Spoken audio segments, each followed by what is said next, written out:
I would now request our chief guest, Mr. Bibek Debroy, to grace the dais and deliver the convocation address.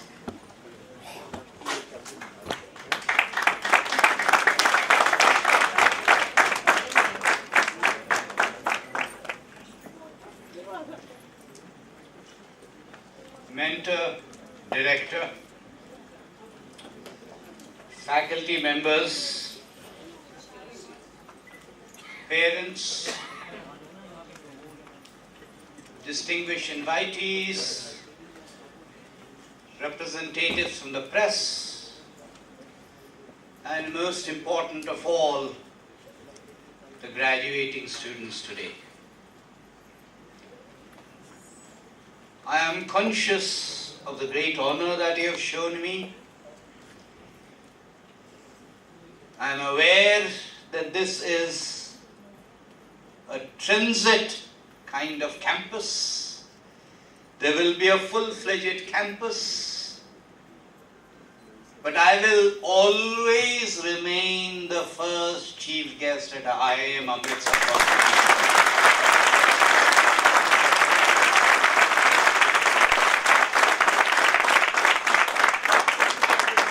Your juniors may get degrees, but you will always remain the 44 privileged few who got a diploma from IIM Amritsar.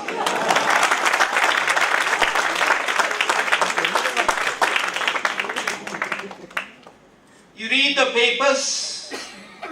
I'm sure you read the business papers all the time, or at least pretend to do so. And in the business papers, you will continually come across editorials, headlines. Reforms are happening, or more commonly, reforms are not happening. The word reforms is very, very difficult to pin down, because each individual has his or her own perspective on what is reform.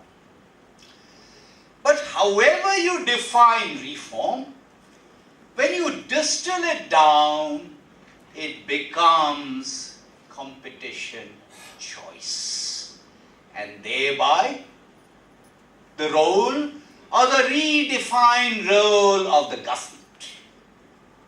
Reforms are about competition.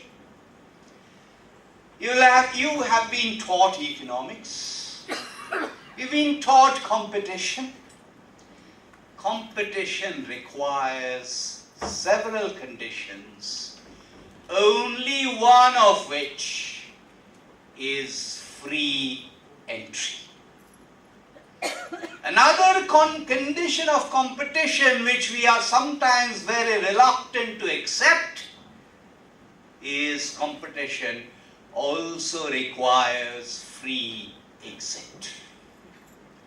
And in that process of competition, whichever sector may be the sector we are talking about, there will be a churn. And most sectors are very reluctant to accept that churn, to accept the requirement of exit. One particular example of that being the area of management education. I have absolutely no idea, because of this confusion over degrees and diplomas and management programs that are under the rubric of universities, how many management students get MBAs every year. I have come across students with MBA degrees who are doing nothing more than tending to the cash counters in malls.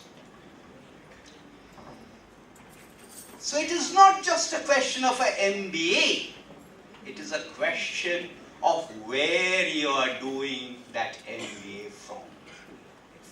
And you are very privileged, because you are doing an MBA from one of the better management institutes in the country, even if it at the moment is mentored. I won't be very surprised if not in the very distant future, a future chief guest says, not a better, but the best. Having said that, you've got all the skills. There is nothing more that I can add to your knowledge or your expertise or your perspective beyond what you have already acquired and beyond what the mentor director has already talked to you about. You managers, but have you ever wondered about what the word manager or the word manage means historically? Not today, historically, etymologically. I'm sure you don't know, and I'm sure you will be somewhat surprised and unhappy to know what the answer is.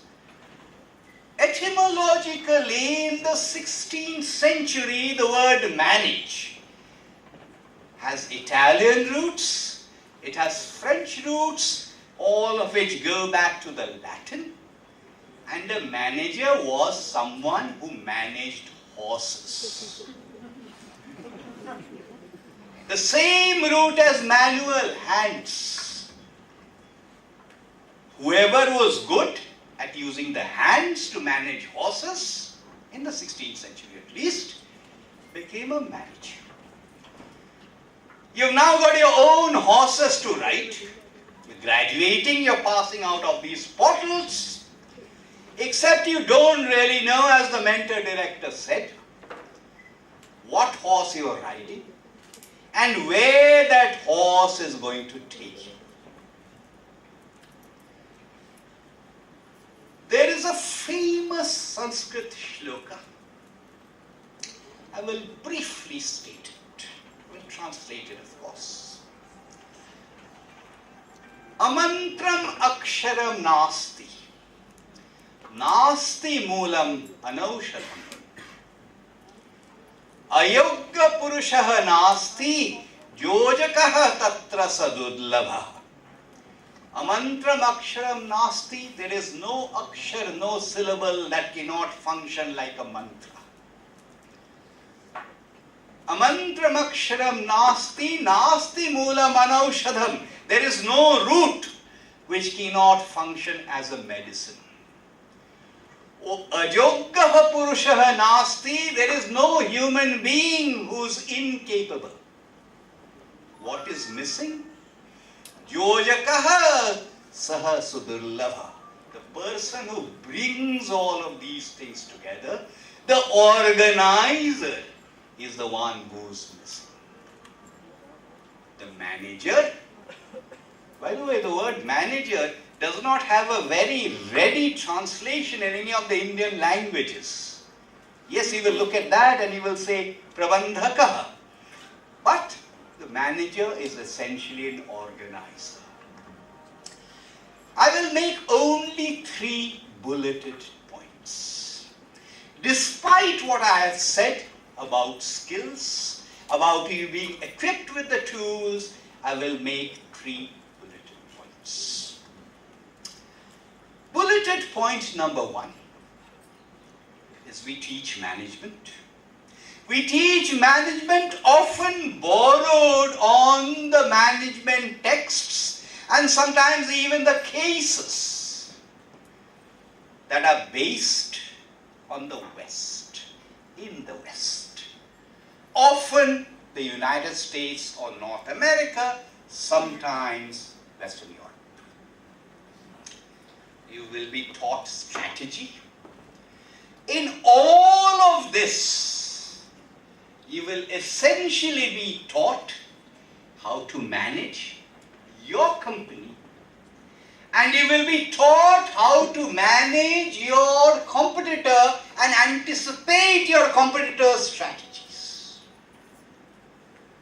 Once you pass out and join whatever company you're going to join, you will discover and your faculty members, they will not correct me in public, privately they will correct me, will tell you that the greatest skill of a manager in India is not in managing the company, it is not in anticipating the competition, it is in managing the government.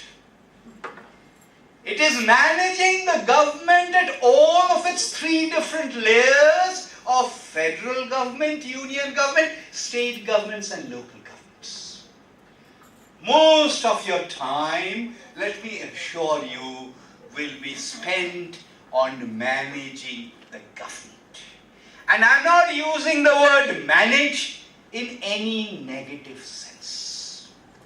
I've been out of touch with management education for some time, but one of the things that's always concerned me, that why don't even the better IIMs or the better management institutes teach much more about the skills required to manage the government or governments. Why don't they teach much more, not about the profound public policy statements which you know about, monetary policy and stuff like that, but the nitty-gritty of things like the constitution, the nitty-gritty of things like administrative law, all of which are vital for you to understand how governments function.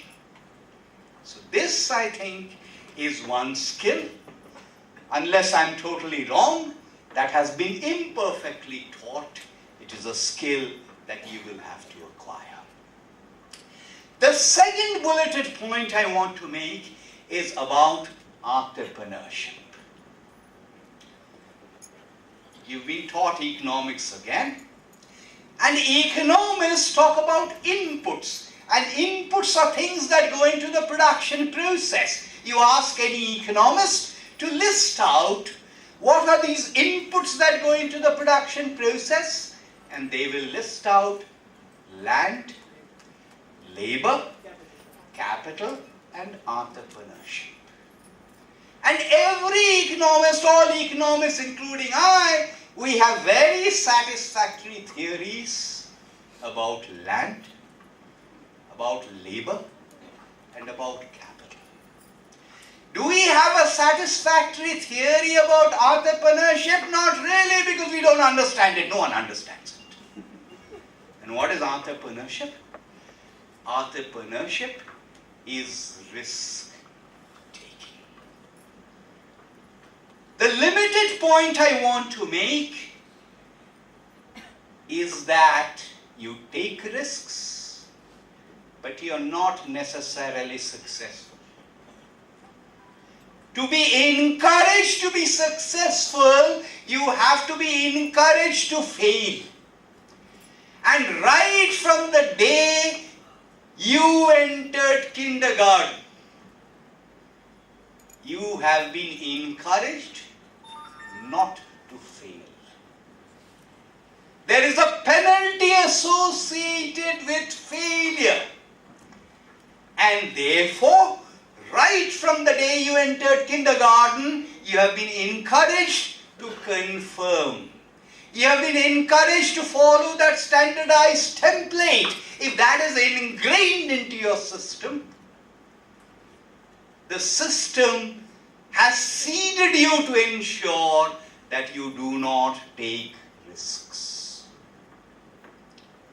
Particularly in a city like Amritsar, in a state like Punjab, there are people who always take risks, but they have not necessarily graduated from IIM.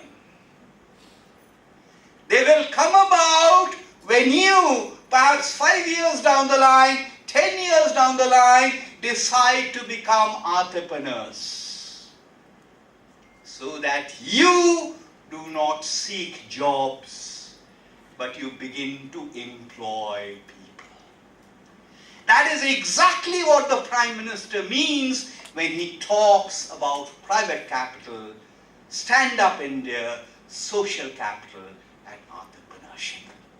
So I hope at some point, if not all 44, some of you are motivated and are bitten by that bug to take the risk. I have no advice to give you except to say that marry well.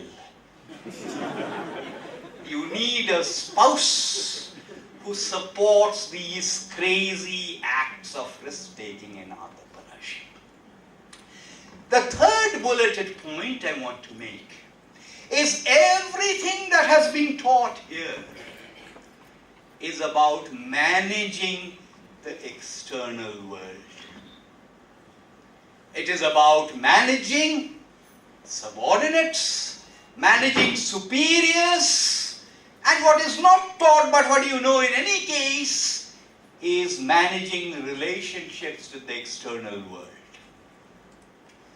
You will be in pursuit of happiness, and that happiness will always be defined in terms of relationships with external objects and external individuals. Spouses, parents, grandparents, sons, daughters, grandsons, granddaughters, superiors, subordinates, cars, houses, H-1B visas perhaps, God forbid, but maybe even that. But happiness has got nothing to do with it. Management is also about managing your own internal selves. And at some point, I hope you will begin to ask, who am I? What am I pursuing? What is my end objective in life? Am I just going to be the rat, or is there a little bit more to it than that? And when you begin to ask that question, even if you don't find that answer, you will find a greater sense of self-fulfillment. But as you go out today, all my best wishes with you. You represent the young India that everyone talks about. You are the young India that is going to make India prosperous, developed, less poor, generate more jobs. You have the confidence, the world is beckoning. Go out, establish the brand name of India, establish the brand name of I am Amritsar, and establish your own brand name. Thank you very much.